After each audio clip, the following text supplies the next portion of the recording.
बिस्मिल्लाहिर्रहमानिर्रहीम। अस्सलाम वालेकुम स्टूडेंट्स। आज का जो हमारा टॉपिक है वो है refining and purification of metal. हम मेटलर्जिकल ऑपरेशंस पढ़ रहे हैं और ये इसका लास्ट स्टेप है जिसमें हम मेटल को प्योरीफाई करेंगे। बेसिमराइजेशन में हमने मेटल को एक्सट्रैक्ट तो कर लिया था लेकिन वो इतना प्योर नहीं था। बेसिमराइजेशन में जो हमें कॉपर मिला उसको ब्लिस्टर कॉपर कहते हैं, जो कि 98% हमें उसमें कॉपर मिला था।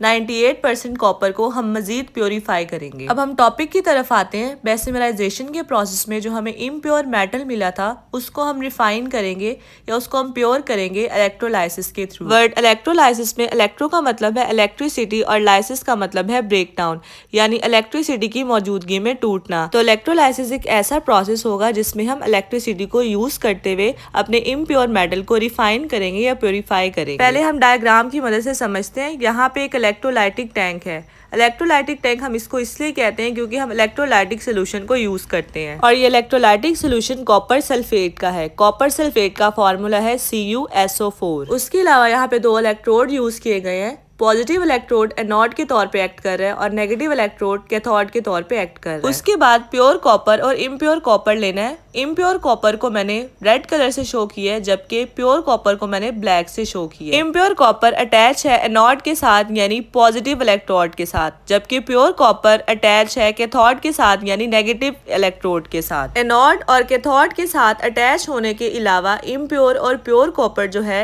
ये इलेक्ट्रोलाइटिक सोल्यूशन यानी कॉपर सल्फेट के अंदर सस्पेंडेड भी है, उसके अंदर लटक रहा है। अब हमारी रिक्वायरमेंट्स पूरी हो गई यानी प्योर इम्प्योर कॉपर आ गया, इलेक्ट्रोड्स आ गए, इलेक्ट्रोलाइटिक टैंक में इलेक्ट्रोलाइटिक सोल्यूशन आ गया।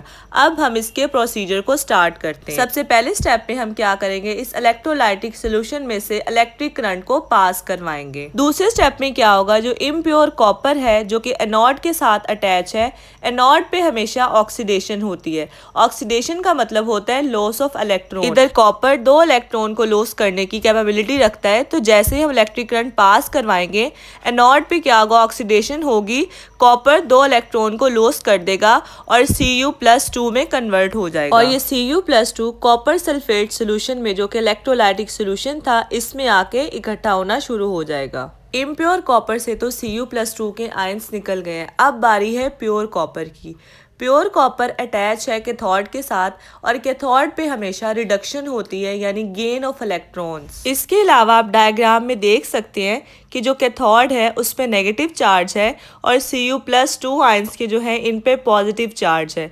पॉजिटिव चार्जेस जो है वो नेगेटिव को अट्रैक्ट करते हुए कैथोड की तरफ चले जाएंगे और कैथोड पे क्योंकि रिडक्शन हो रही थी तो ये जो इलेक्ट्रॉन्स होते हैं 2 वो इनको एक्सेप्ट कर लेगा। इस तरह से जो कॉपर के आयंस है यानी Cu2+ वो वापस कॉपर में Cu में कन्वर्ट हो जाएंगे। इस सारे प्रोसेस के बाद एक पॉइंट ऐसा आएगा कि इम्प्योर कॉपर में से Cu+2 के आयंस निकलते जाएंगे और वो सारे के सारे कैथोड पे जाके इलेक्ट्रॉन को एक्सेप्ट करने के बाद कॉपर में कन्वर्ट होते जाएंगे। अब क्योंकि इम्प्योर कॉपर से सारा कॉपर निकल के प्योर कॉपर की तरफ आता जा रहा है तो प्योर कॉपर जो है वो थिक ब्लॉक की फॉर्म में आ जाएगा। सेकंड डायग्राम में चीज मेंशन्ड है कि प्योर कॉपर जो है वो थिक है और जो इम्प्योर कॉपर है वो ऑलमोस्ट खत्म हो चुका है। और इस प्योर कॉपर में स्टिल अगर कोई इम्प्योरिटीज रह गई हैं, जैसे कोई और मेटल आ जाता है गोल्ड और सिल्वर वगैरह, तो वो एनोड मड के तौर पे नीचे बैठ जाता है। इन इम्प्योरिटीज को रिमूव करने के बाद जो हमें कॉपर मिलता है वो 99.9% प्योर होता है। डायग्राम के थ्रू हमने समझ लिया। अब इसकी थोड़ी सी थ्योरी देखते हैं। इम्प्योर मेटल को हम रिफाइन करते हैं इलेक्ट्रोलाइसिस प्रोसेस के थ्रू। फॉर एग्जाम्पल जैसे हमने कॉपर मेटल को रिफाइन किया था तो हम इलेक्ट्रोलाइटिक रिफाइनिंग करेंगे कॉपर की एक इलेक्ट्रोलाइटिक टैंक के अंदर। ये जो इलेक्ट्रोलाइटिक टैंक है इसमें हमारे पास कॉपर सल्फेट सोल्यूशन है। इस प्रोसेस में 2 इलेक्ट्रोड्स को यूज किया गया, एक एनोड और दूसरा कैथोड। एनोड को इम्प्योर कॉपर के साथ अटैच किया गया है जबकि कैथोड को प्योर कॉपर मेटल के साथ अटैच किया गया है। और ये जो प्योर कॉपर और इम्प्योर कॉपर है इनको हमने इलेक्ट्रोलाइटिक सोल्यूशन के अंदर रखा हुआ है। अब हम प्रोसेस की तरफ आते हैं। सबसे पहले इसमें से हम इलेक्ट्रिक करंट को पास करवाएंगे। जैसे इलेक्ट्रिक करंट पास करेगा एनोड पे ऑक्सीडेशन होगी और यहाँ पे हमें Cu+2 आयंस मिलेंगे जो कि सोल्यूशन के अंदर चले जाएंगे। ये क्योंकि पॉजिटिव चार्ज रखते हैं Cu+2 कैथोड की तरफ ये अट्रैक्ट होंगे क्योंकि कैथोड पे नेगेटिव चार्ज होता है। अट्रैक्शन की वजह से कैथोड पे चले जाएंगे, कैथोड से ये इलेक्ट्रॉन्स को गेन करेंगे और Cu में कन्वर्ट हो जाएंगे। अब ये कॉपर एटम था, ये कैथोड पे जाके डिपॉजिट यानी जमा होना शुरू हो जाएगा।